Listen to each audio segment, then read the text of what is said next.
Sab. Esta es la continuación, es la segunda parashá del libro de Levítico.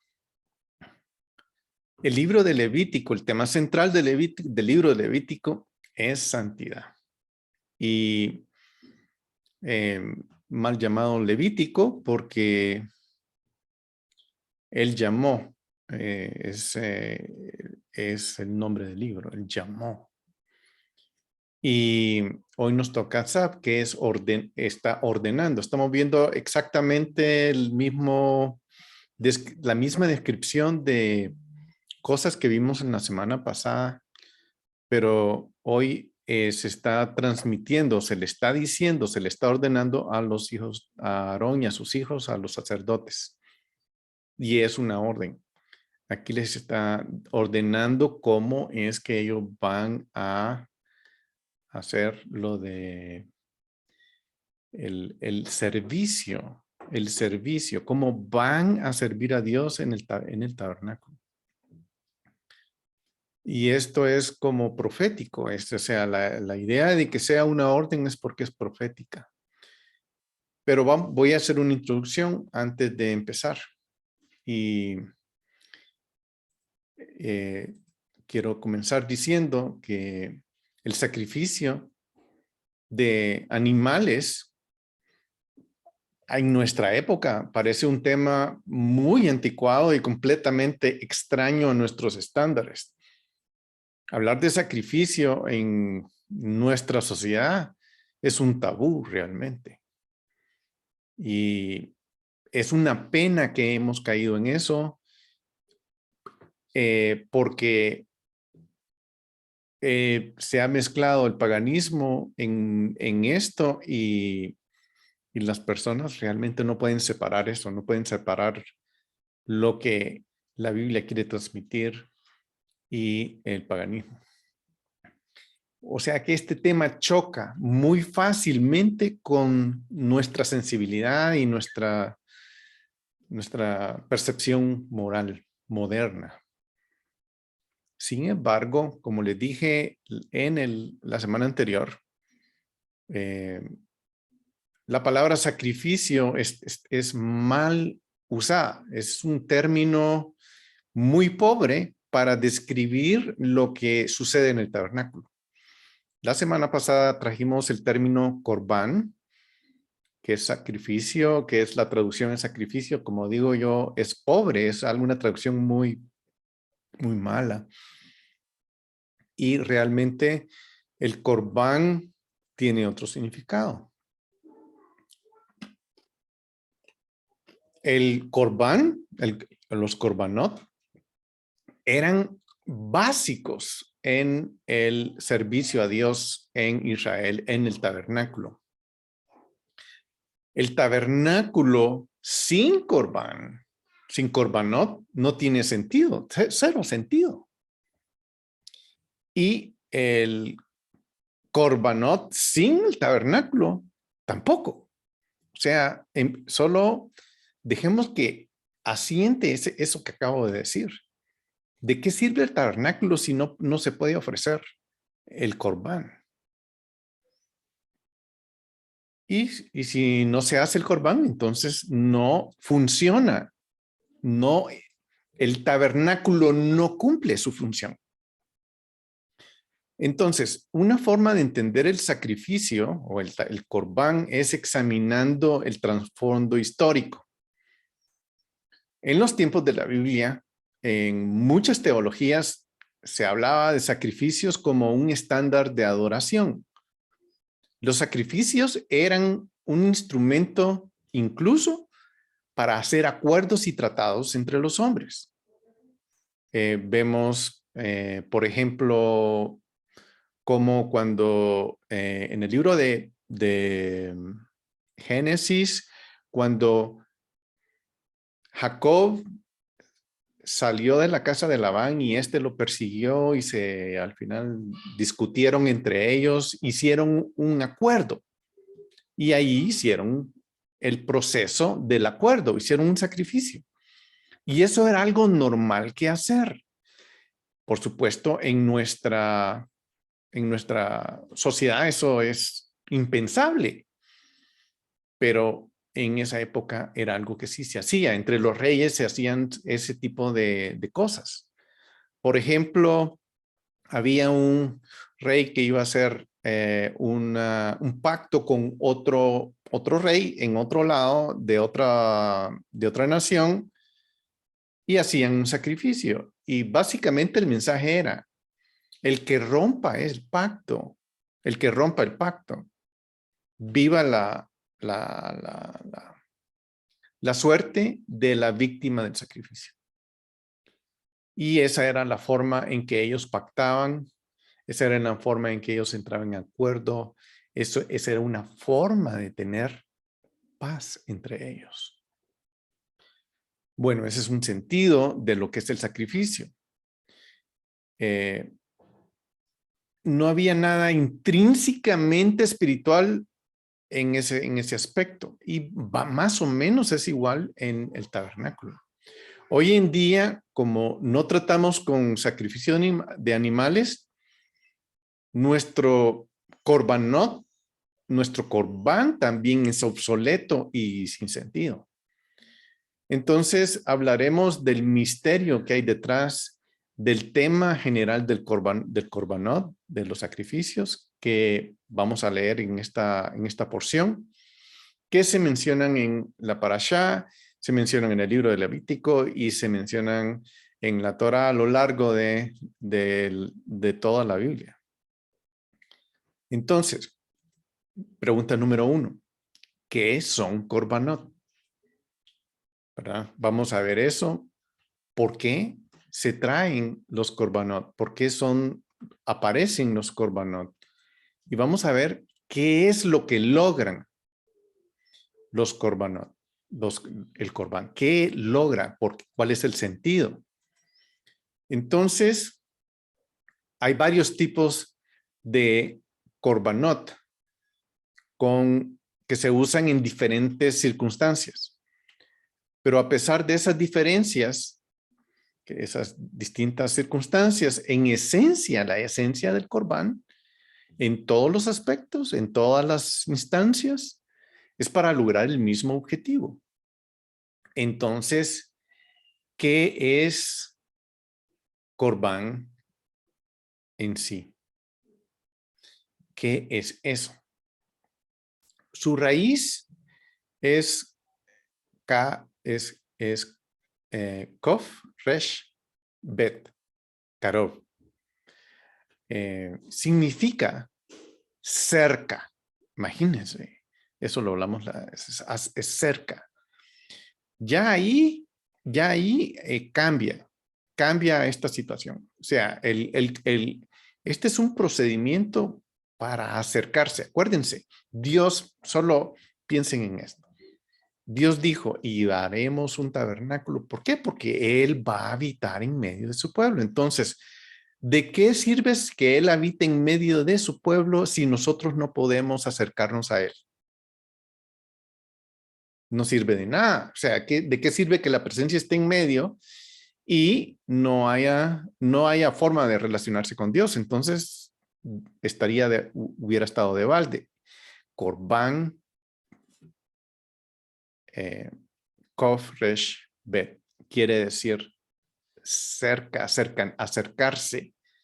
Se supone que Corbanot de alguna manera crea esa cercanía entre el que lleva la ofrenda, el dador, el que está dando la ofrenda y el receptor, o sea, entre la humanidad y Dios mismo. O sea, allí en ese aspecto empieza esa relación. Y en ese sentido, sacrificio, por eso es que sacrificio es realmente una mala traducción que lamentablemente tenemos. Sacrificio implica renunciar a algo resultando en pérdida o tal vez incluso haciendo algo regañadientes con una mala intención. Ahí sí voy a llevar un sacrificio, pero cuando hablamos de sacrificio, como se dice vulgarmente, las vibras no son buenas, ¿verdad? Yo no sacrifico $20 para comprarme un par de zapatos nuevos. Cuando yo le doy un regalo a alguien para mejorar esa relación con él, no me estoy sacrificando por esa persona. Lo mismo sucede en Corbanot. Si renuncio a algo en esta intención y servicio, eso no crea una pérdida. Crea karov, crea cercanías. Lo que hace es acercar mi relación. Entonces, la pregunta es, ¿cómo sucede eso? El proceso de sacrificar un animal, de ofrecer sus partes, de rociar su sangre, parece la antítesis de una intención de amor y cercanía. O sea, es muy difícil pensar que eso va a suceder, especialmente una relación de amor. ¿Qué es esto? Cuando la gente expresa amor, ¿qué hacemos? Mandamos una tarjeta, compramos flores, le enviamos chocolates, no le mandamos un animal despedazado, rociado con sangre. ¿Cómo se supone que el Corbanot crea esa cercanía entre Dios y la humanidad? Hay algo particularmente desafiante, casi inconcebible en tener una relación con Dios. Las relaciones con las personas podemos tener conversaciones, pasar tiempo con ellas, tener compañía uno con el otro. Esa es la forma en que nosotros podemos relacionarnos con otras personas. La presencia tangible de cada parte permite que nosotros nos acerquemos a los demás. Pero ese lujo de acercarnos a nuestro prójimo no lo tenemos con Dios. En lo que se refiere a Dios, eso no sucede así. Entonces, queremos comunicarnos con Dios y Él no responde de una manera audible cuando le hablamos. Podría hacerlo. No podemos ver a Dios físicamente y por eso es muy fácil olvidar que tenemos relación con Él. Y no es que olvidemos que existe, pero se hace difícil pensar en Él o sentir su presencia, aún en los momentos de mayor claridad espiritual, que a menudo son momentos fugaces, son muy limitados, muy rápidos, y eso es muy especial. Entonces, ¿cómo puede ser el Corbanot, una solución? En el tabernáculo, que es el lugar donde Dios reposa o reposó en este mundo, reposó en su presencia allí, Dios dio los Corbanot, como Dios puso esa actividad como una forma de reavivar la relación con Él. Recordarnos su presencia constante y revivir esa conexión. El punto de llegar al tabernáculo a ofrecer un corbán era revivir eso. Eso que se perdió, esa obstrucción que hubo en el becerro de oro, lo que hay que hacer es venir y revivirlo. ¿Cómo se logra eso? El corbanot tiene un simbolismo conmovedor destinado a inspirar y agitar algo que hay dentro de nosotros. De hecho, tiene un simbolismo dual que crea dos versiones diferentes de Corbanot. Veamos cuáles son esas dos versiones. La primera, Cuando nosotros llevamos un korbanot, es porque vamos a darle un homenaje a Dios, un tributo a Dios. Junto a los seres humanos, la forma de vida más elevada y compleja es la animal. De todo lo que Dios creó,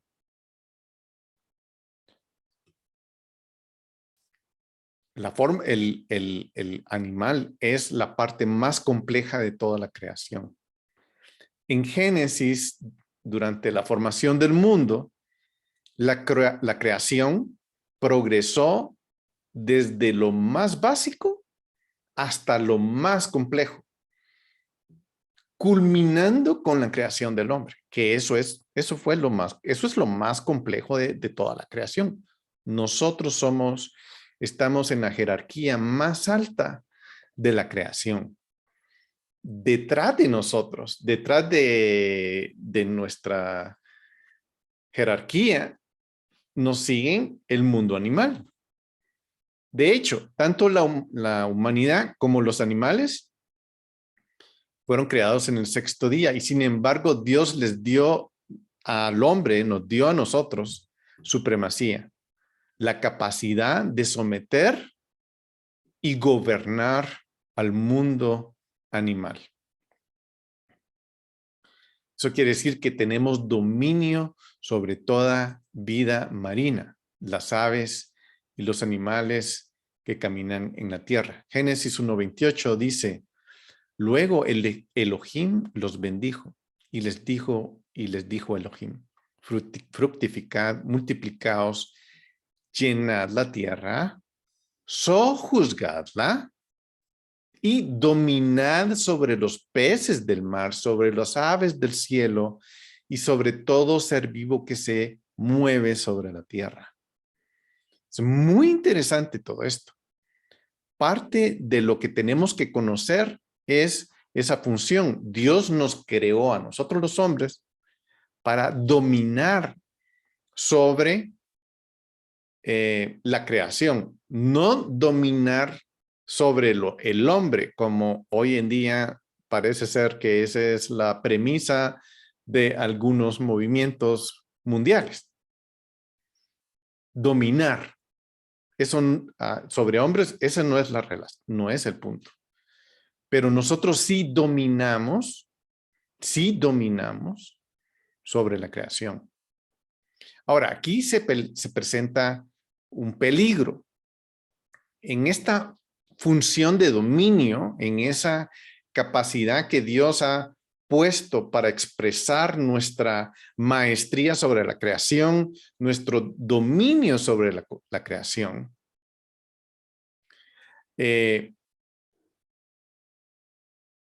No hay que confundirnos con el aspecto de control, de controlar otra. O sea, no tenemos que enorgullecernos porque estamos controlando una forma de vida compleja. Nosotros no nos vamos a enorgullecer porque somos la jerarquía más alta y porque estamos en la cadena de la creación, somos los que tenemos el dominio. No nos vamos a complejar de que somos rey o que somos amos. Es el punto. Muchos tienen ese problema. Y en esa sensación de dominio también surge la realidad económica de tener animales también. En el mundo antiguo, el ganado era una señal, tener ganado, ser propietario de ganado, era una señal de riqueza, de opulencia, de riqueza. Otra cosa que nos hace pensar que estaban en la parte superior de la cadena, o sea, el hecho de que el hombre es rico no quiere decir que eso lo hace mejor. Este es un error que se puede llegar a cometer. Es tan colosal este error que es posible que el hombre olvide cuál es su lugar. Y eso tenemos que tener en mente, no perder el lugar que Dios destinó desde la creación, cuál es ese lugar que nosotros tenemos. Si nosotros tenemos claro cuál es ese lugar, entonces podemos tener claro nuestra relación, cuál es nuestra relación con Dios. Entonces, podemos olvidarnos de Dios en nuestra vida diaria, creer erróneamente que tenemos el control, que tenemos todo bajo nuestras manos. Y eso crea una distancia devastadora. O sea, ponerse que el hombre piensa de esa manera, que hay muchos que piensan así. Eso crea una distancia entre el hombre y Dios. Cuando tomamos a nuestros animales, la misma forma de vida sobre la que exhibimos control, y si los ofrecemos a Dios, reconocemos que Dios es el creador supremo y creamos esa plataforma para llegar a esa cercanía. Realizamos, o sea, el hombre puede realizar que después de la escala de la jerarquía de la creación de los animales, la última, la mayor, somos nosotros. Simbólicamente, declaramos que toda vida está realmente en el dominio de Dios. O sea, nosotros podemos dominar a los animales, pero en realidad Dios es el que está arriba aún de nosotros. Entonces, si nosotros renunciamos al control de que nosotros controlamos, admitimos que el que tiene real control es Dios. Y eso nos da un elemento que nos ilumina en lo que es el Corbanot. Ahora, el hombre, nosotros estamos, como les dije, estamos acercándonos a Dios, reconociendo que nosotros somos el objeto principal de la creación. Lo que Dios creó somos nosotros. Lo que Él quiere es que nosotros estemos cerca a Él. Y los animales cumplían una función. Voy a hablar un poquito más de esto más adelante, pero también hay otra forma de hacer korbanot. No solamente es animal. No todos los korbanot son animal. O sea, no solo podemos llegar al tabernáculo y ofrecer un animal, sino, o sea, estoy hablando en el concepto de que así lo ordenó Dios en el tabernáculo. El punto es que podamos entenderlo. O sea, el korbanot de minja, o sea, de cereal, es de traer aceite, harinas finas e incienso. Simbólicamente, la harina representa el alimento básico. Y eso es lo que simboliza este corbán. El primer corbán significa como que nos pone en dónde estamos, en qué función tenemos en la creación. Y nosotros Dios nos dice, tenemos que estar en el lugar donde Él nos creó, donde podemos dominar, donde podemos sojuzgar, donde podemos mantener la creación. Ahora vamos a hablar de el otro tipo de corbán, que es de la harina, de la ofrenda del corbán de cereal. El corbán de cereal tiene aceites, tiene harina y se considera cuando el corbán se hace con aceite y harina, a lo largo de la Biblia, eso ya se considera como comida de una persona rica. Junto con un valioso incienso aromático, le agrega todavía más. Esos materiales eran símbolo de abundancia. Era como tener ganado. presentar una ofrenda de cereal con aceite y con incienso. La abundancia que puede engañar a la humanidad haciéndonos pensar que somos amos. El ofrecer estos materiales como homenaje a Dios es llegar y reconocerle a Dios que Él es nuestra fuente de vida. Comemos del aceite y comemos de la harina, pero realmente Él es el que nos da, de Él sale nuestro sustento de vida. Pero también del mundo natural vemos que sale esto. El simbolismo de esto va más allá. Y eso nos lleva a nuestra segunda versión de Corbanot. ¿Cuál es la otra función del Corbanot? Como vimos, la primera es darle un homenaje a Dios. ¿Cuál es la segunda?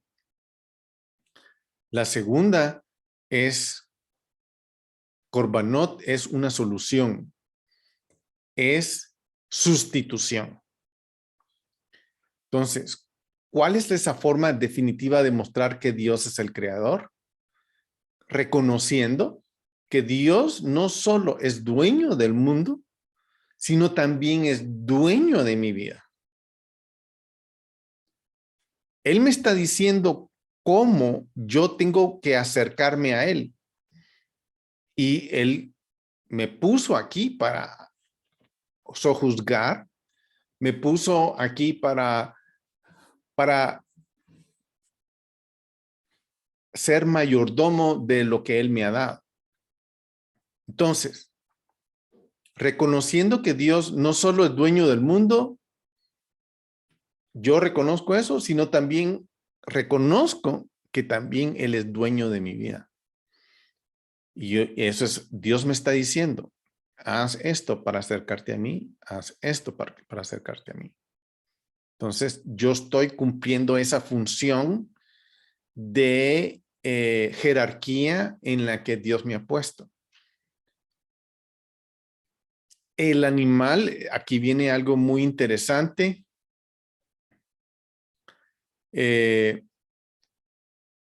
A Dios no le interesa de ninguna manera hacer sacrificios humanos.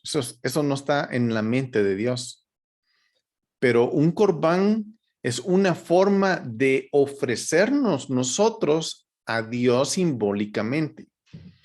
El animal, en cierto sentido, está destinado a representarnos al que trae la ofrenda, al que va a dar la ofrenda.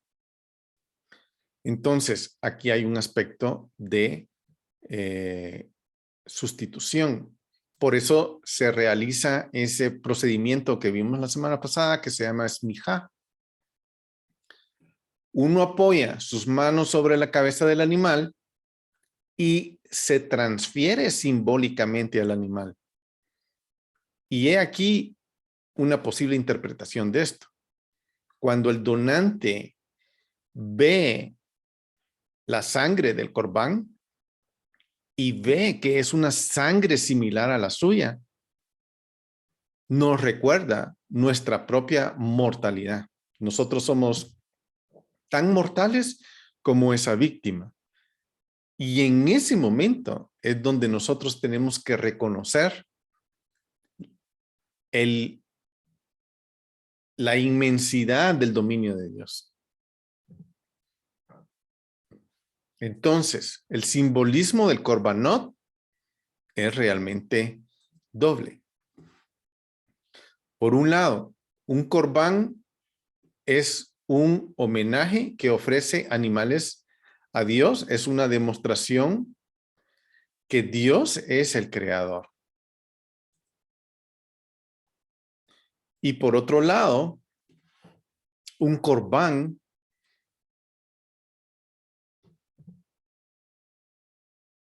pretende ser la sustitución simbólica. Por un lado, nosotros estamos poniéndonos Estamos dándole a Dios nuestro honor, diciéndole a Él que Él es nuestro creador y cumpliendo la función que nos ha dado cumplir. Y por otro lado, nos está dando una clase magistral de la sustitución simbólica, porque a Él nunca le interesó sacrificios, no le interesó, menos de gente. La humanidad está destinada a verse a sí misma en la ofrenda. O sea, nosotros tenemos que vernos a nosotros mismos en esa ofrenda.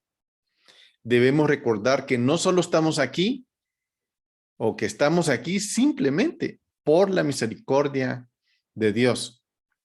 Y es a través de este lente de Corbanot como es una forma simbólica de acercarnos con Dios. Es posible que podamos comprender un fenómeno desconcertante y enigmático a lo largo de los libros de los profetas, porque ahí vamos a ver ciertas cosas que suceden. Por ejemplo, Samuel dice en Samuel 15:22, ¿se complace Jehová en holocaustos y sacrificios? Como en la obediencia a la voz de Jehová. He aquí, el obedecer es mejor que los sacrificios. Y el prestar atención es mejor que la grosura de carneros. Y en Isaías 1:17 dice, aprende a hacer lo bueno, busca la justicia, enderezad al opresor, defended el derecho del huérfano, abogad por causa de la viuda. Dios dice, ¿por qué necesito de tu abundancia de sacrificios? No me sigas trayendo ofrendas de tributo. En cambio, busca la justicia, socorre al oprimido, toma el caso del huérfano, aboga por la viuda. Es como Dios nos está diciendo, es más importante eso que cualquier sacrificio. Por eso es que es enigmático cómo Dios trata este tema con los profetas. Y en Oseas 6:6 también dice, porque fidelidad quiero y no sacrificios, conocimiento de Dios y no holocaustos. Dios quiere misericordia, no sacrificio, y el conocimiento de Dios antes que los holocaustos. ¿Qué está pasando aquí? Porque Dios dice que no quiere corbanot. Después de delinear sus leyes, de escribir copiosamente, detalladamente en el libro de Levítico cómo es que hay que hacerlo. Pero esto llega al corazón mismo de lo que son los corbanot. Esto nos describe qué es lo que tiene que haber en el corazón de las personas al hacerlo. Y este es el hilo que se sigue a lo largo de estos versículos. Esto es lo que estamos tratando de describir, cuál es la esencia del corbán, que eso es lo que hay que hacer, obedecer a Dios. Dios no está interesado en el ritual, porque es un ritual, pero Él no está interesado en el ritual cuando se trata a expensas de la moralidad y de seguir a Dios. Isaías 1:17 dice, cuando se trata de la intención, se trata a expensas de la intención detrás de seguirlo a Él. A veces es fácil cumplir los mandamientos cuando nuestro corazón está totalmente en ello. Si nuestro corazón está inclinado a obedecer, esa es la esencia del corazón del corbán. Pero por eso funciona el corbanot, Las relaciones no se pueden crear simplemente siguiendo rituales. Yo voy a tener relación con Dios porque yo tengo interés de acercarme a Dios. Nosotros vemos simplemente las leyes del Corbán, pero no estamos viendo los efectos que hubo cuando la gente llegó con un corazón limpio a hacerlos. Nosotros no vimos qué fue lo que sucedió y eso es precisamente como que esa es la parte íntima de cada persona que la ofrece. Un corbán es simplemente una representación física de lo que hay adentro de una persona. Lo voy a repetir. Un corbán es simplemente traer al mundo físico lo que hay dentro de nuestro corazón. Y es el deseo de acercarse a Dios. Si las acciones o los pensamientos de uno no corresponden con lo que representa el corbán, entonces el corbán no es una representación en absoluto. Si el oferante va a ofrecer un ritual y lo que hay en su corazón no expresa lo que él está haciendo, entonces se está engañando a sí mismo. Entonces, Dios deja claro que es como un tiro al aire, un acto absolutamente inerte. Si el fundamento de su relación con Dios está roto, entonces un tributo a Dios es un apaciguamiento insultante. La sustitución animal es inválida, no tiene sentido. Lo que a Dios le importa no son los sacrificios mismos. Mucho más importante es la mentalidad en las acciones detrás de ellos. En las palabras de Isaías, Dios quiere que busquemos justicia, que aliviemos a los oprimidos, que protejamos a los huérfanos y que aboguemos por las viudas. Y por otra palabra de Osea, por otro lado, Osea dice, haced bondad y seguir los caminos de Dios. Solo cuando una persona elige vivir con Dios, elige actuar moralmente. Hay incluso un contexto para una relación. Ese contexto es crear una cercanía hacia Dios, un corbán. No se hacen corbán hoy, no, eso ya, obviamente no se hacen, pero ciertamente todavía existe la capacidad de lograr lo que se representaba el corbanot, el reconocimiento y la cercanía con Dios. Tal vez podamos encontrar formas en nuestras propias oraciones de demostrar cómo hicieron las ofrendas, cómo reconocer a Dios como fuente de todo. Tal vez podamos ofrecer alabanza a Dios como homenaje, como agradecimiento de nuestra subsistencia y por todo lo que se ha dado y derramemos nuestros corazones ante Dios. Tal vez podamos ofrecernos a Él en profunda humildad por nuestro corazón.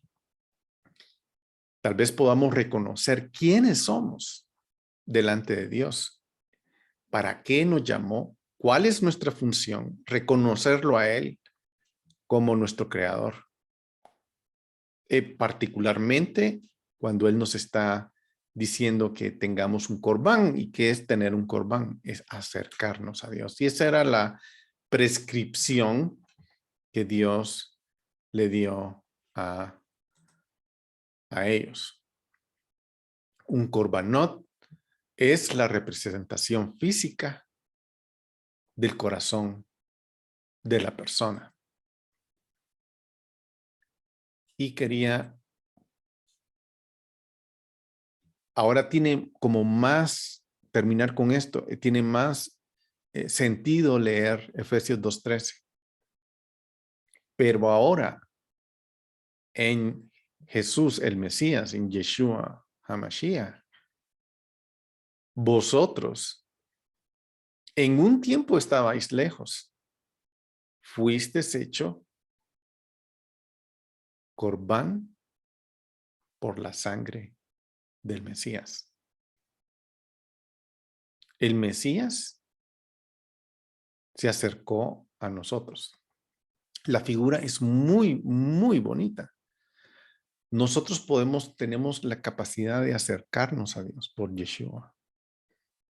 Ese es el regalo que Yeshua hizo al mundo.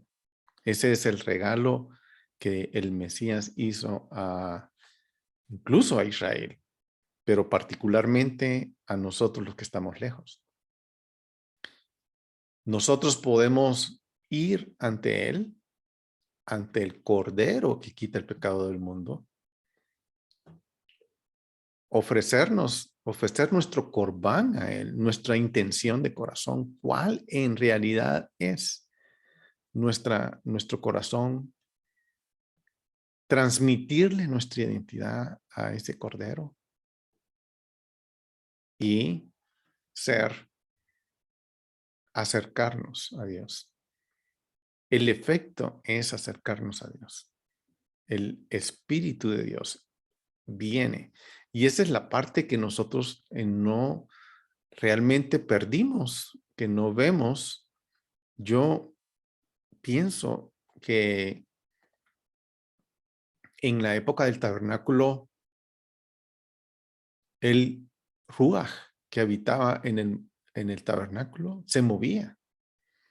Pienso que toda gente que llegó a ofrecer corbán al tabernáculo con la intención, ¿cuál es la intención? Yo llego.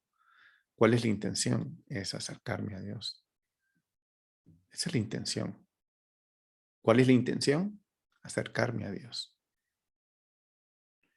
Y no dudo que el Ruaj que vivía, el Espíritu de Dios que vivía en ese tabernáculo, de alguna manera afectaba la vida de esas personas como lo sigue haciendo actualmente. Y vamos entonces, habiendo dicho esto, porque yo creo que todo esto tiene un peso. Todo esto tiene un peso. La gloria de Dios está en el tabernáculo. Ellos llegan, hacen lo que Dios les ha indicado que hacer. Entonces, ahora vamos a leer las instrucciones para los sacerdotes, cómo manejar cada corbán que viene de los hijos de Israel. Los hijos de Israel van a acercarse a Dios con su ofrenda, van a decirle, Señor, tú eres el que está en control. Yo reconozco quién soy. Tú me has dado la capacidad para hacer lo que soy. Yo soy mortal. Yo puedo morir como esa víctima, pero no estoy muriendo. Tú me estás dando una oportunidad de presentar un sustituto, porque la paga del pecado es muerte y el sustituto está pagando por este pecado. Pero cuando yo llego con mi ofrenda de cereal, voy reconociendo que todo lo que tengo, Él me lo ha dado y me acerco a Él y le entrego de lo que Él me ha dado y yo me acerco a Dios. En el producto final de esa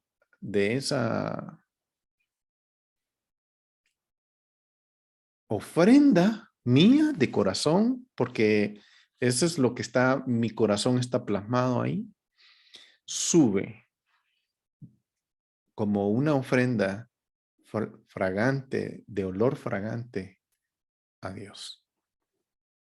Entonces vamos a comenzar a leer la parashá. Ya habiendo dicho esto, Empecemos.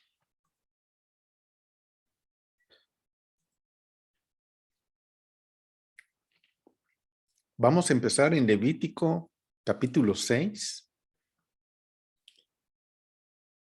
del 8 al 15. Y habló Jehová a Moisés para decirle: ordena a Aarón y a sus hijos y diles: esta es la ley del corbán, del holocausto. El holocausto permanecerá ardiendo sobre el fuego encima del altar toda la noche hasta la mañana. Y el fuego del altar ha de mantenerse ardiendo en él. Luego el sacerdote se revestirá de su túnica de lino y vestirá sobre su carne los zaragüeyes de lino, y a continuación recogerá de sobre el altar la ceniza del holocausto que el fuego habrá reducido, y depositará al costado del altar. Después se quitará sus vestiduras y, revestido de otras vestiduras, sacará la ceniza fuera del campamento a un lugar puro. En tanto, el fuego de sobre el altar arderá en él sin extinguirse. El sacerdote quemará leños en él cada mañana y acomodará encima el holocausto, dejando consumir en él las grasas de las ofrendas de paz. Un fuego continuo arderá sobre el altar sin extinguirse. La ley de la ofrenda vegetal será esta: los hijos de Aarón la deberán ofrecer ante Jehová frente al altar. Se retirará de ella un puñado de flor de harina de la ofrenda vegetal con su aceite y todo su incienso que está sobre la ofrenda vegetal, y lo dejará consumir sobre el altar como su memorial en olor que apacigua a Jehová. En otras versiones, me gusta más, dice en olor fragante a Jehová. Aquí quiero mencionar algo. Como ven en el versículo 9, dice, esta es la ley del holocausto. Dice, ordena a los hijos, a Aarón y a sus hijos. Si vamos al inicio de Vayikra, ahí, como le decía yo, la audiencia es distinta. Y dice, ordena, habla a los hijos de Israel y diles. Les está diciendo en el inicio cómo acercarse a Dios. Ahora, aquí hay es mucho más técnico para los sacerdotes. ¿Qué deben hacer? ¿Cómo va? Aquí describió qué vestidos van a usar, qué se tienen que poner, cuánto tiempo tiene que estar encendido el altar, cómo debe estar encendido. Y otra cosa interesante es, ahí dice, en el versículo 9, esta es la ley del holocausto. O sea, esta es la instrucción, porque aquí en el versículo 14 dice, la ley de la ofrenda vegetal será esta. Aquí es donde las traducciones nos juegan, nos distraen, voy a decir, porque en el hebreo, en el versículo 9, donde dice, esta es la ley del holocausto, en 14 dice las mismas palabras. Sería, esta es la ley de la ofrenda vegetal, ¿verdad? Entonces, ahí la palabra ley quiere decir, esta es la instrucción. O sea, y cabalmente ese es el centro de instructivo. Este es el manual de instrucciones de sacerdotes. Hay algo que a mí me impacta de este manual de instrucciones. Es el detalle que hay. O sea, aquí, como vamos a ver, a Dios le interesa que los sacerdotes todos por igual funcionen, hagan lo mismo, mantengan lo mismo y atiendan a las personas que traen las ofrendas de holocausto, las ofrendas de vegetales, de la misma forma, con los mismos procedimientos, como que si la misma persona lo hubiera hecho. Para Dios, eso es importante, porque eso es lo que crea la seguridad de que está viniendo a ofrecer su ofrenda. Esa persona viene con un corazón muy profundo a ofrecer su corbán, que es lo que lo acerca a Dios. El sacerdote toma el corbán, lo pone en el altar, pasa lo que pasa y ahí sucede algo. Ahí sucede que la persona que está ofreciendo ese corbán, que se lo está entregando a ese sacerdote, de alguna manera está siendo un instrumento para que el Espíritu de Dios se acerque al que está ofreciendo. Es precioso, o sea, la figura, por eso es que me era muy importante hablar la introducción que di. Muy bien. Muy bien. Aquí veo que hay más personas. ¿Alguien quiere leer? Voy a ver si voy a ofrecer, si quieren leer. Le voy a pedir a Charito si pudiera leer. Levítico Sí, 6 del 16 al 20. el resto lo comerán Aarón y sus hijos. Se comerá en forma de ácimos en lugar santo. En el atrio de la tienda de reunión lo comerán. No se horneará con levadura. Es su porción que les doy de mis sacrificios ígneos. Cosa muy sagrada como ofrenda por el pecado y ofrenda por la culpa. Todo varón entre los hijos de Aarón la podrá comer. Es estatuto perpetuo por vuestras generaciones respecto a los sacrificios ígneos a Jehová. Todo lo que toque en ellas quedará consagrado. Y habló Jehová a Moisés diciendo, esta será la ofrenda que Aarón y sus hijos presentarán a Jehová el día de su respectiva unción, la 10ª parte de un efa de flor de harina como ofrenda vegetal continuo, la mitad por la mañana y la mitad por la tarde. Buenas noches, no saludé. Gracias, buenas noches. Muy bien, entonces aquí, como vemos, aquí está dando instrucciones a los hijos de Aarón de cómo manejar esto.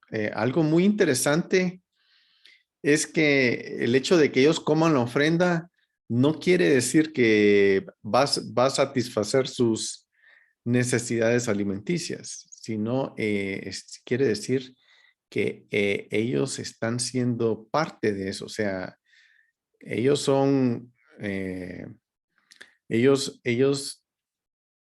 en cierta forma están consumiendo las intenciones del corazón de las personas que están llegando a dar su ofrenda.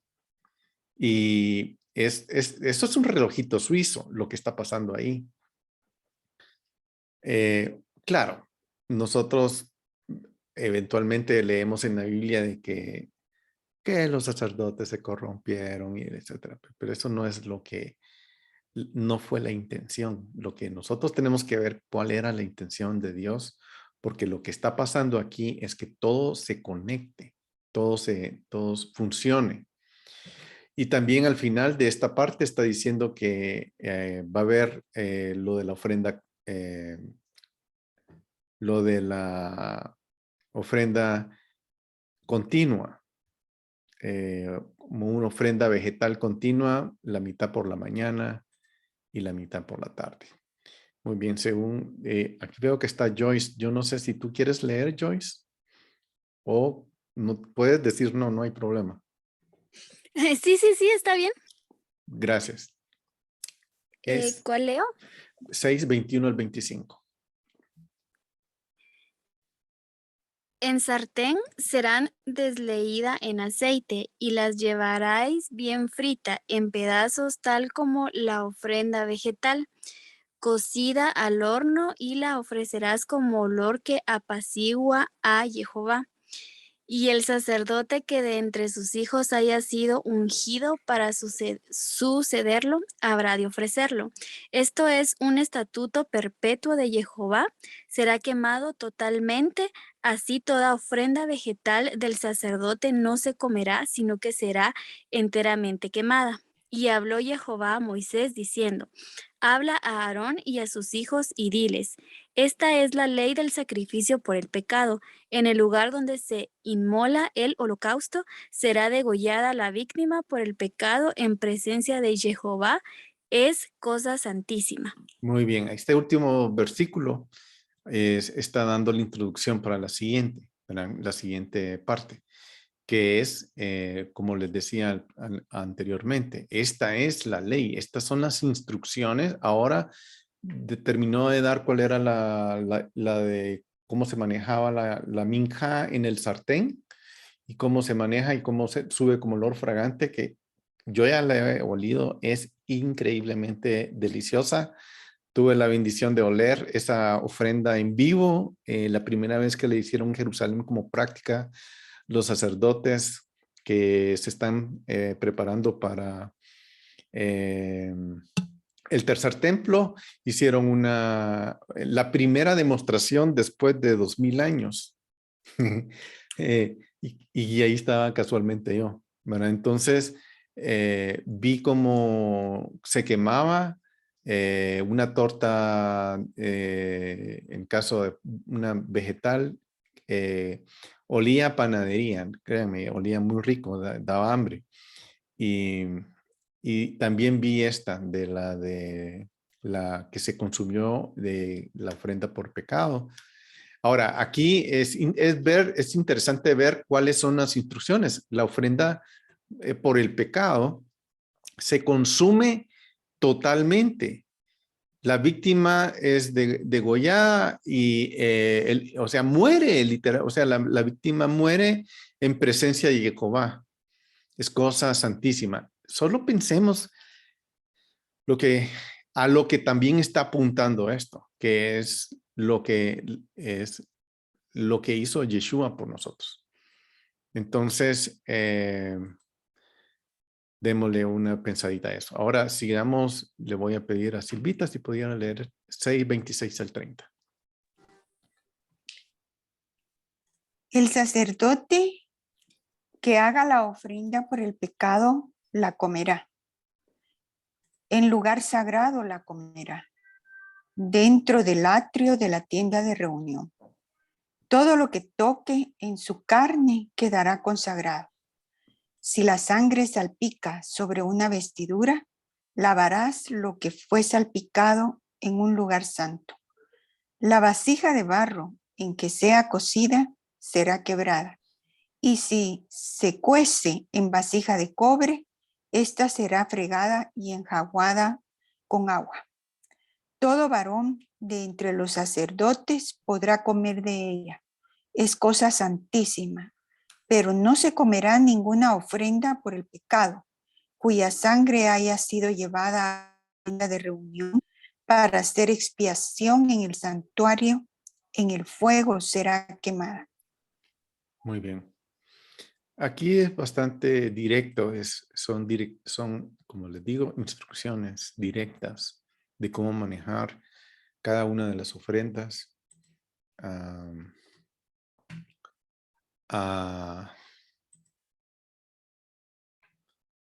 cada una de estas ofrendas.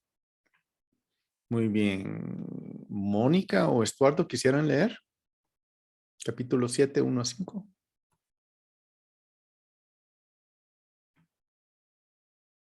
Si no, le pido a Chris. Ah, sí, ahí está. Okay. Perdón, ¿cuál es, Morris? 7, 1 al 5. 1 al 5. 7, 1 al 5. Un momentito. Está en la pantalla. Si no, Oh, ok. Es que no lo puedo leer. como quieran. Que dice, asimismo, esta es la ley del sacrificio por la culpa. Es cosa muy santa. En el lugar donde degüellan el holocausto, degollarán la víctima por la culpa y rociará su sangre alrededor sobre el altar. Y de ella ofrecerá toda su grosura, la cola y la grosura que cubre los intestinos, los 2 riñones, la grosura que está sobre ellos, y la que está sobre los ijares, y con los riñones quitará la grosura de sobre el hígado. Y el sacerdote lo hará arder sobre el altar, ofrenda encendida a Jehová, es su expiación por la culpa.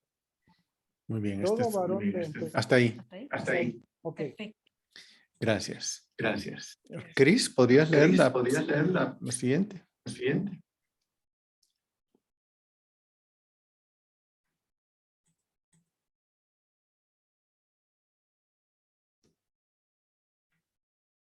Ah, y está Pau también.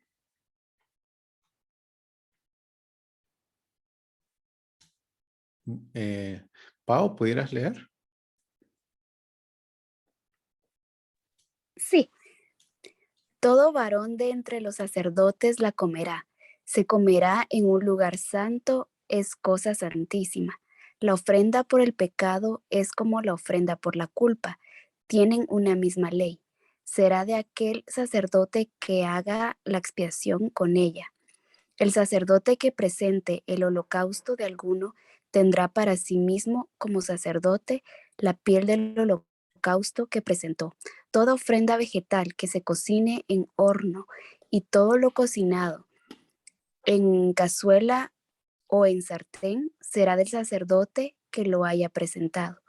Pero toda ofrenda vegetal amasada con aceite o seca será para todos los hijos de Aarón, cada uno igual a su hermano. Gracias. Muy bien, vamos a la siguiente parte. Todo esto son instrucciones muy específicas. Yo creo que no hay mucho que agregarle, pero muy bien. Le voy a pedir.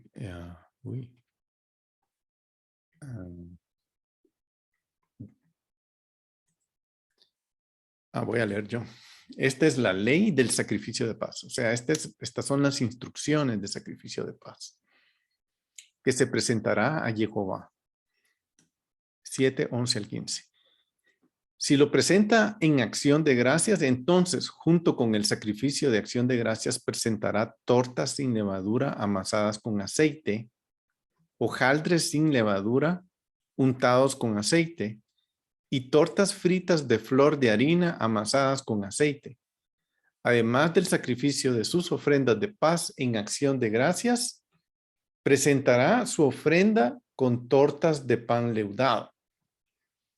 De ello presentará una parte de cada víctima como ofrenda a Jehová, y será del sacerdote que haya rociado la sangre de los sacrificios de paz.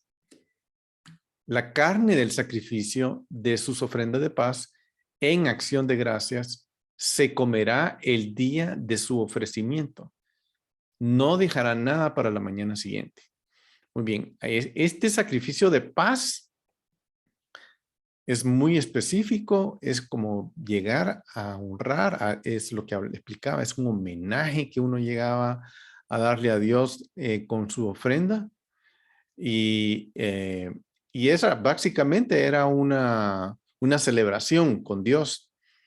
De hecho, la ofrenda de la Pascua, la cena de la Pascua, es un sacrificio de paz.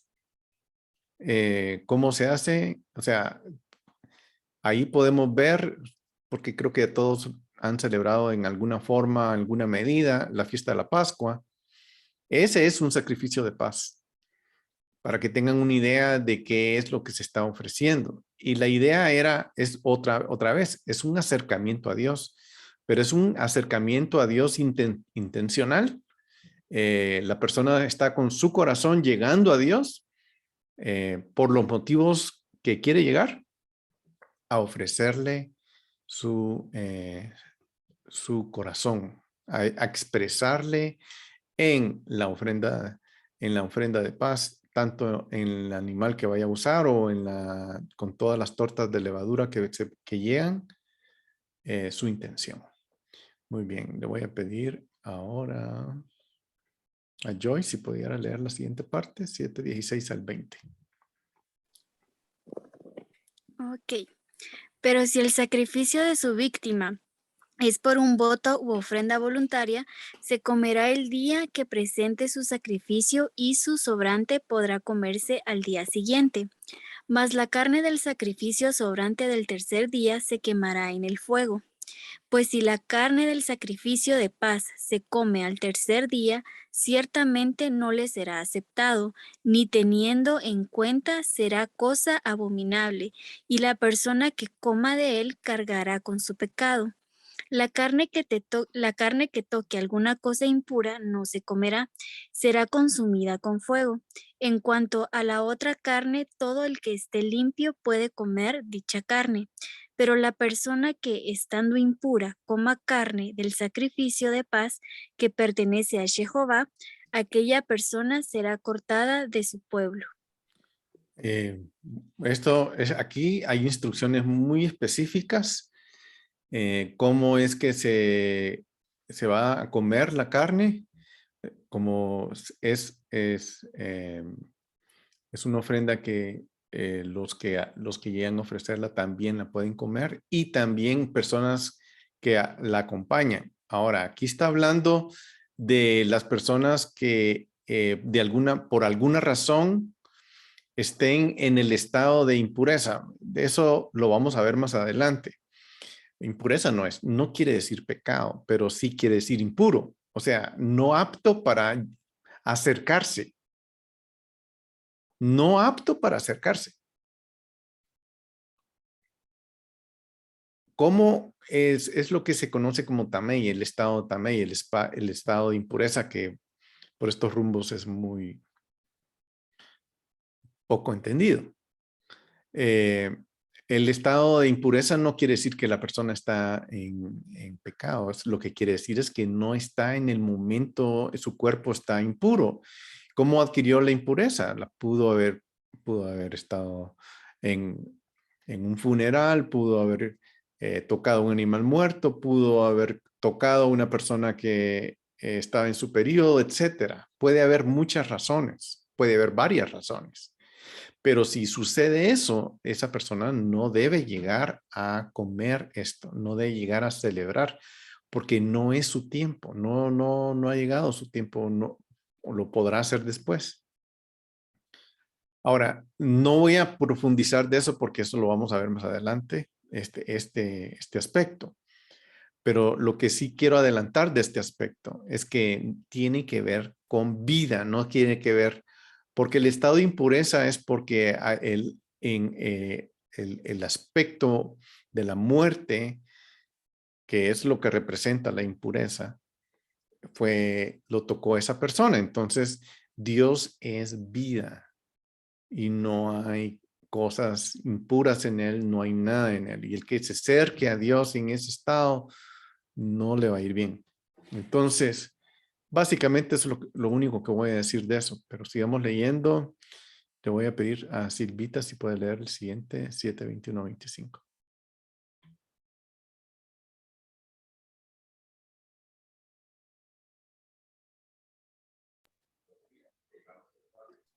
Aquí estoy, pero no me aparece la imagen.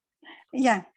Si alguno toca cosa impura, de impureza de hombre, o de animal inmundo, o de cualquier abominación inmunda, y luego come la carne del sacrificio de paz que pertenece a Jehová, tal persona será cortada de su pueblo. Y habló Jehová a Moisés diciendo, habla a los hijos de Israel y diles, no comeréis cebo de novillo, ni de cordero, ni de cabra.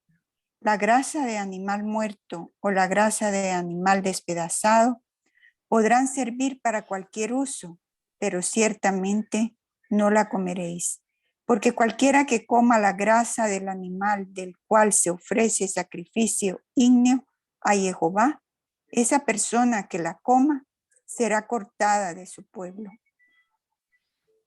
Gracias. Sigamos leyendo. Pau. 7, 26, 30.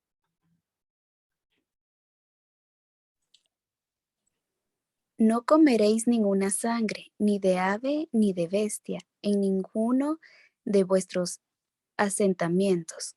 Cualquier persona que coma sangre alguna, esa persona será cortada de su pueblo. Y habló Jehová a Moisés diciendo, habla a los hijos de Israel y diles, el que presente el sacrificio de paz ante Jehová, conducirá a su víctima a Jehová del sacrificio de sus ofrendas de paz. Sus propias manos acercarán las ofrendas ígneas ante Jehová, presentará la grasa y el pecho para mecerlo, como ofrenda mecida ante Jehová. Muy bien, aquí ahí está el aspecto de no comer, la leímos anteriormente, la grasa, y aquí no comer la sangre. Y también, ahora aquí también habló a los hijos de Israel. Y dice, el presente es el sacrificio de paz ante Jehová, conducirá a su víctima a Jehová del sacrificio de las ofrendas de paz. Y aquí hay hay una involucración especial que pueden tener las personas que van a ofrendar. Ahora le voy a pedir a Charito si puede leer del 7:31 al 35. El sacerdote dejará consumir la grasa en el altar, pero el pecho será para Aarón y sus hijos. De vuestras ofrendas de paz, también daréis la espaldilla derecha, como ofrenda mecida al sacerdote. Aquel de entre los hijos de Aarón que presente la sangre de las ofrendas de paz y la grasa, recibirá la espaldilla derecha como porción, porque yo he tomado de los hijos de Israel de sus sacrificios pacíficos el pecho que se mece y la espaldilla que se alza, y los he concedido al sacerdote Aarón y a sus hijos por estatuto perpetuo de los hijos de Israel. Tal es la porción de Aarón y la porción de sus hijos de las ofrendas ígneas a Jehová, desde el día en que los presentó para servir como sacerdotes de Jehová. Muy bien. Seguimos leyendo del 36 al 38. Cris, ¿estás ahí?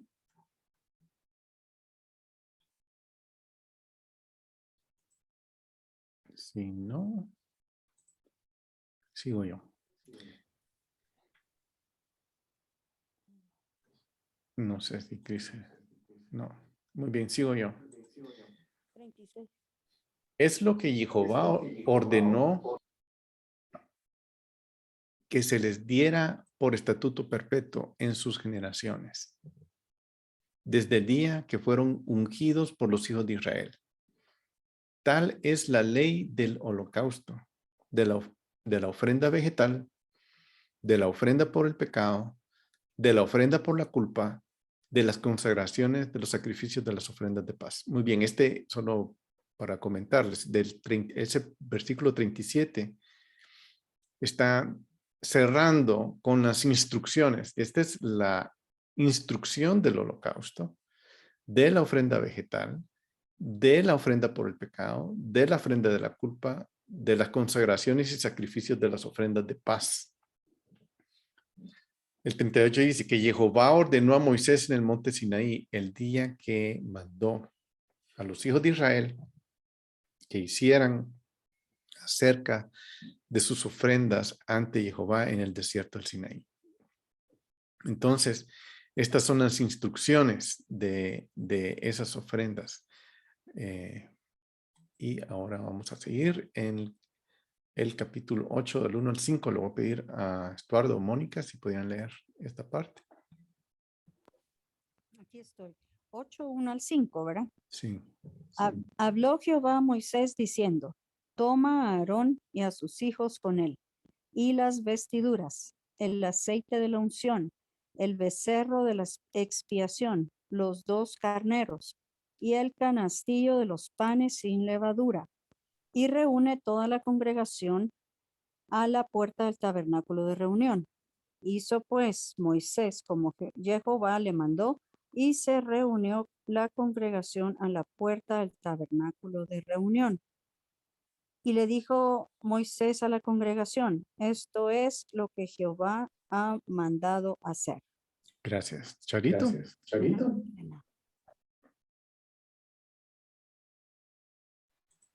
Entonces Moisés hizo que Aarón y sus hijos se acercaran y los lavó con agua.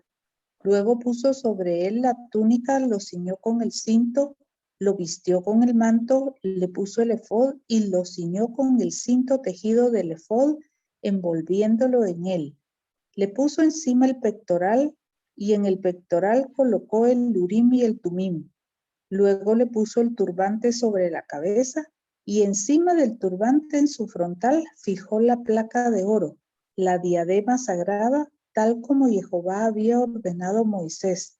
Enseguida tomó Moisés el aceite de la unción y ungió el tabernáculo y todo lo que había en él y los santificó. Muy bien.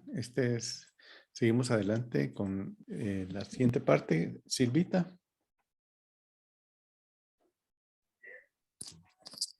Roció con él 7 veces el altar y ungió el altar y todos sus utensilios, así como la fuente y su base, para santificarlos. Luego derramó parte del aceite de la unción sobre la cabeza de Aarón y lo ungió para consagrarlo. Tras esto, Moisés mandó acercarse a los hijos de Aarón y los hizo vestirse con túnicas. Los ciñó con los cintos y les anudó las tiaras, tal como Jehová había ordenado a Moisés. Hizo aproximar entonces el novillo de la ofrenda por el pecado, y Aarón y sus hijos apoyaron sus manos sobre la becerra del novillo de la ofrenda por el pecado, y uno lo degolló. Luego Moisés tomó la sangre y la puso con su dedo sobre los cuernos del altar en derredor, purificando así de pecado el altar.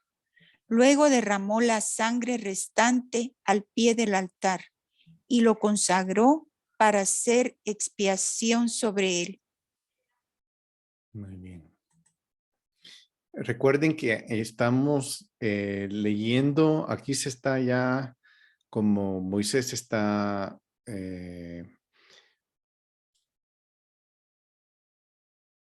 preparando a los sacerdotes, a los hijos de Aarón, los está preparando para santificar, preparar el tabernáculo para todo lo que está viniendo, porque ahorita ya va a arrancar. Todo esto, ahorita ya estamos leyendo las instrucciones. Ya leímos las instrucciones de cómo manejar las ofrendas y los corbanot. Y ahora estamos leyendo de cómo se van a preparar ellos. Que esto es bien interesante porque esto, solo quiero decir algo, que yo vi esto vi cuando estuve en Jerusalén y tuve esta experiencia de cómo se estaban vistiendo los sacerdotes, los vi cómo se estaban vistiendo, cómo se estaban poniendo. Fue bien interesante verlo porque había mucha duda en qué iba a qué, cómo se ponía el cinto, cómo se hacía esto, cómo va. Había mucha expectativa, mucho entusiasmo. Y me imagino que cuando ellos estaban haciendo en esto, también estaba eso. Pero de todo lo que vi, todo muy bonito y pues salió muy interesante. Pero de todo lo que vi, que me impactó, porque en la mente de uno, quiero decir, en mi mente, cuando uno lee, uno cree que todo es perfecto, uno cree que todo está bien puesto, uno cree que es impecable, pero viéndolo no era así, era muy humano, cometían errores, uy, no hice esto, no hice lo otro, me lo puse mal, Al final llegó, pero lo que me impactó, lo que me habló a mí el Señor era lo siguiente. Él se goza en el corazón de la persona que está haciendo esto. Porque obviamente esta gente, estos sacerdotes están cerca de Dios. Ellos están recibiendo un beneficio impresionante. La parte emocional que hay que está sucediendo en el templo. O sea, uno cierra los ojos y dice, esta es la ley de cómo manejar la ofrenda X, ¿verdad? Pero resulta que hay una manifestación en ese corbán, una manifestación del Espíritu de Dios que no sucedió en la persona que estuvo anteriormente haciéndolo. Y esa manifestación de alguna manera impactó o impacta incluso al sacerdote, porque se está acercando el oferante más a Dios y además el sacerdote se está acercando, se está dando cuenta del efecto del Espíritu de Dios, cómo reaccionó el Espíritu de Dios cuando él recibe esa ofrenda ígnea que se quemó, que para Dios fue una ofrenda muy, muy especial, porque lo que se está quemando realmente no es un animal. Lo que se está quemando son las intenciones del corazón de las personas delante de Dios. Y ese es el olor fragante que Dios está recibiendo. Porque obviamente cada carne huele en el fuego, que todas huelen igual, pero no todos están ofreciendo con el mismo corazón. Entonces solo quería decir eso en el sentido de que también los sacerdotes están recibiendo el beneficio de eso, porque ellos ven una y otra vez o veían una y otra vez estos sacrificios. Muy bien. Perdonen que la lista tal vez no esté en orden, pero yo los estoy tomando de aquí del listado de Zoom y por alguna razón se cambian de orden, pero le voy a pedir a Pau que siga leyendo en esta 8:16 al 20. Después tomó toda la grasa que había en los intestinos, la grasa del hígado y los 2 riñones con su grasa, y los dejó consumir sobre el altar. Pero el novillo con su piel, su carne y su estiércol lo quemó a fuego fuera del campamento, tal como Jehová había ordenado a Moisés. Luego hizo acercar el carnero del holocausto y Aarón y sus hijos apoyaron sus manos sobre la cabeza del carnero y uno lo degolló. Luego Moisés roció la sangre sobre el altar en alrededor y después que al carnero fue cortado en trozos, Moisés hizo quemar la cabeza, los trozos y la grasa. Gracias. Interesante. A mí me emociona saber ese procedimiento, mija, que es la imposición de manos. Cuando los hijos cuando ellos todos juntos ponen sus manos sobre esa víctima y ellos transmiten sus intenciones a esa víctima. ¿Cómo es bonito de saber eso?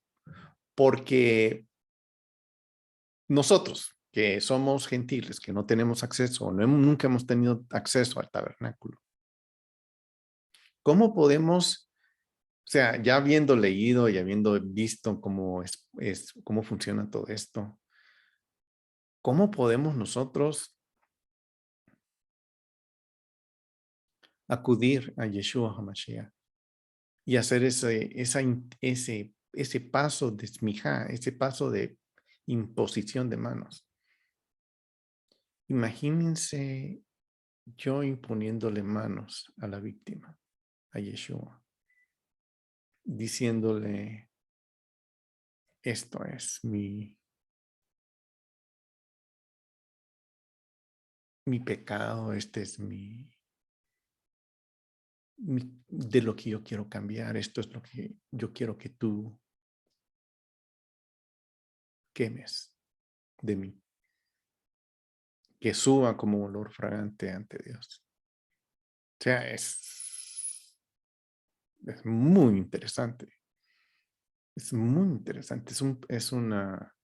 Y créanme, es un proceso que sí, realmente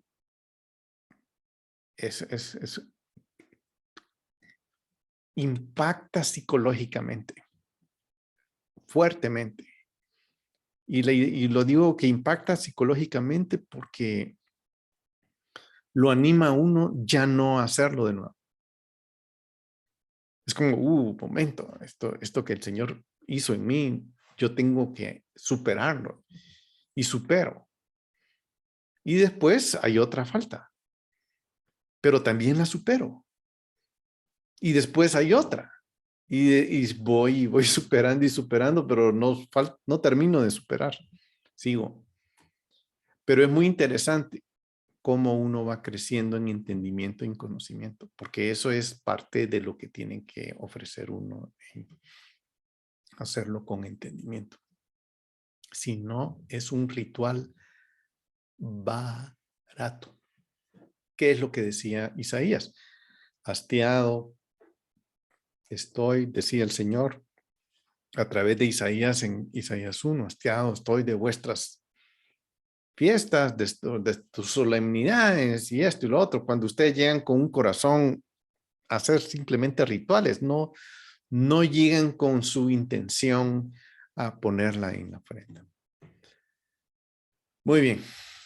Ahora le voy a pedir a Joyce si pudiera leer 8 del 21 al 25. Ok, ahí está.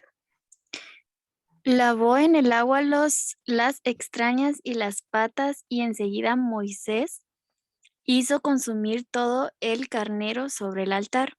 Fue un holocausto de olor que apacigua sacrificios igneo, a Jehová, tal como Jehová había ordenado a Moisés. Seguidamente hizo aproximar el segundo carnero y el carnero de la consagración, y Aarón y sus hijos apoyaron sus manos sobre la cabeza del carnero, y uno lo degolló. Luego Moisés tomó la sangre y la puso en el lóbulo de la oreja derecha de Aarón, en el dedo pulgar de su mano derecha, y en el dedo pulgar de su pie derecho. Luego mandó a aproximarse a los hijos de Aarón, y Moisés aplicó de la sangre sobre el lóbulo de la oreja derecha de ellos, en el pulgar de la mano derecha de ellos y en el pulgar del pie derecho de ellos. La sangre restante la roció Moisés sobre el altar en derredor. Después tomó las partes grasas, la cola gorda, toda la grasa que hay sobre el intestino, la grasa del hígado, los 2 riñones con su grasa y la espaldilla derecha. Muy bien, aquí está haciendo el sacrificio, está haciendo el proceso de consagración de los sacerdotes. ¿Quiénes son parte de, ellos son instrumentos, va a sonar feo, pero no es, o sea, ellos son parte del tabernáculo. No es que no son feo, pero ellos son como una pala, eso es lo que sí suena feo, es como una pala que recoge ceniza. Ellos no están ahí para sentirse mal o decir que dar su opinión, o no están ahí para nada, absolutamente nada de eso. Simplemente están ahí para ejecutar tal y como Dios les dice que ejecuten. Entonces, eso quiero decir, porque para mí, a mí me ha enseñado mucho, particularmente en la idea de que Dios quiere que seamos como sacerdotes para Él, todos, porque somos una nación de reyes y sacerdotes. Pero como sacerdotes, aquí estamos viendo exactamente todo lo que implica ser un sacerdote y cómo debe un sacerdote santificarse y cómo debe un sacerdote pasar por el proceso de que la sangre toque sus lóbulos, sus extremidades, etcétera. ¿Por qué? Porque así es el diseño de cómo va a arrancar el tabernáculo y eso es lo que ya empezó a suceder en esta parte. Muy bien. Voy a leer yo. Perdón. Sí. 8:26:30 dice del canastillo de los ácimos, que son panes. De hecho, ígneo quiere decir quiere decir quemado, que es una ofrenda quemada a Jehová. Es una ofrenda que se quema delante en el altar. En el altar. Muy bien, del canastillo de los ácimos que estaba ante Jehová, tomó una torta ácima, una ácima que no tiene levadura, una torta de pan de aceite y un hojaldre, los cuales colocó con la grasa y la espaldilla derecha. Lo puso sobre las palmas de Aarón y sobre las palmas de sus hijos. Lo meció como una ofrenda mecida en la presencia de Dios. Lo levantó, lo meció. Luego Moisés tomó de las palmas de ellos y lo hizo quemar en el altar sobre el holocausto. Fue un sacrificio de investidura, de olor que sube, apacigua, esa palabra no mucho me gusta, que de paz, que trae paz.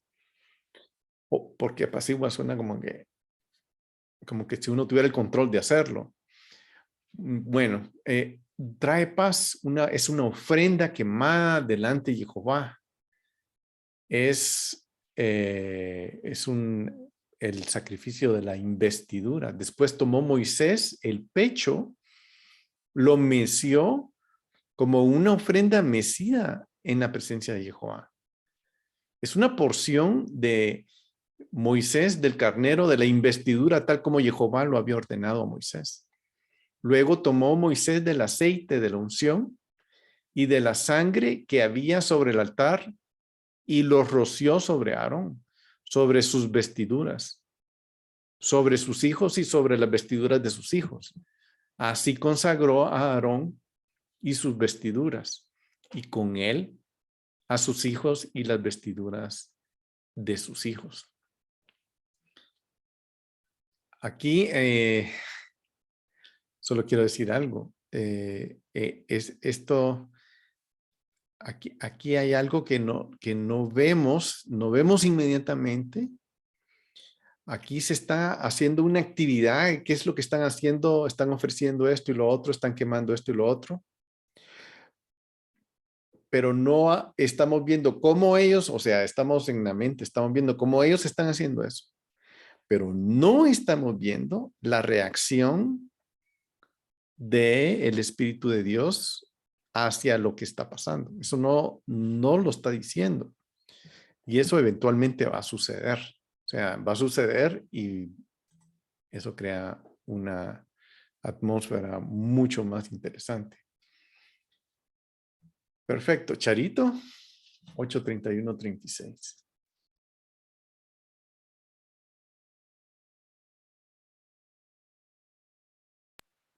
Es que me cuesta quitar.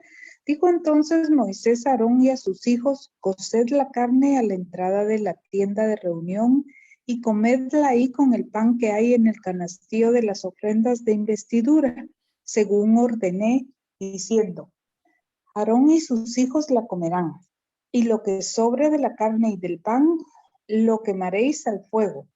Durante 7 días no saldréis por la entrada de la tienda de reunión hasta el día en que se cumplan los días de vuestra investidura. pues se os investirá durante 7 días. Tal como se ha hecho hoy, así ha ordenado Jehová hacerlo para ofrecer expiación por vosotros. En la entrada de la tienda de reunión permaneceréis día y noche por 7 días, vigilando la ordenanza de Jehová para que no muráis, pues así me fue ordenado. Y Aarón y sus hijos hicieron todas las cosas que había ordenado Jehová por mano de Moisés. Muy bien. Perfecto. Y hasta ahí llegamos con la lectura. A mí me impresiona todo esto de cómo el proceso de investidura, cómo el proceso cómo Dios está aceptando a cada uno de estos sacerdotes, cómo Dios está tomando lo que ellos están haciendo y cómo Dios está acogiéndolos en su santuario, porque todo está pasando delante de él. En la siguiente semana vamos a leer la reacción del Espíritu de Dios, cómo Dios reacciona a todo esto. O sea, todo esto no es así como ahorita pudiéramos pensar simplemente llevarlo, hacerlo, quemarlo.